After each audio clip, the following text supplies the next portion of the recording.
Hi எல்லாருக்கும் வணக்கம். இன்றைக்கி சூப்பரான சைட் டிஷ் ஒன்று ரெசிபி தான் பார்க்க போகிறோம். தக்காளி தொக்கு. இது வந்து எல்லாத்துக்குமே சூட்டபுளான ஒரு ரெசிபி. ஸ்டோர் பண்ணிக்கிற ரெசிபி. அப் டு 4 டேஸ் வரைக்கும் இது அப்படியே இருக்கும். வாங்க எப்படி செய்கிறதுன்னு பார்க்கலாம். இதுக்கு 1/2 ஸ்பூன் சீரகம், வெந்தயம், அப்புறம் 1/2 ஸ்பூன் மிளகு. வெந்தயம் மட்டும் 4 வெந்தயம் மட்டும் போட்டுக்கோங்க. இது கூடவே ஒரு கைப்பிடி அளவுக்கு சின்ன வெங்காயம், நான் 15 பல் பூண்டு, 2 இனுக்கு கருவேப்பிலையை வந்து நல்லா கோர்ஸாக அரைச்சி ஒரு சைடில் வச்சுட்டு 2 டேபிள் ஸ்பூன் நல்லெண்ணெய் விட்டு அது கூட ஒரு 1/2 ஸ்பூன் கடுகு, நம்ம அரைச்சி வச்சுருக்க பேஸ்ட் பண்ணி நல்லா ஃப்ரை பண்ணிவிட்டு, இந்த ஃப்ரை பண்ணுற கேப்பில் தக்காளி வந்து நான் 6 எடுத்திருக்கேன். நீங்கள் 10 வரைக்கும் எடுத்துக்கலாம்.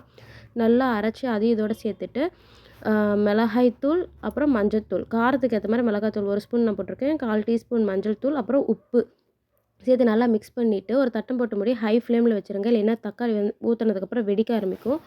ஸோ வந்து ஒரு 7 நிமிஷத்துக்கு அப்புறம் நல்லா எடுத்து மிக்ஸ் பண்ணி பாருங்கள். நல்லா தண்ணி ட்ரை ஆகணும். அப்போ தான் நம்ம ஸ்டோர் பண்ணி வைக்க முடியும். இதை வந்து அப்படியே மீடியம் ஃப்ளேமில் வச்சு தண்ணி ட்ரை ஆனதுக்கப்புறம் பார்த்திங்கன்னா சூப்பரான தக்காளி தொக்கு ரெடி.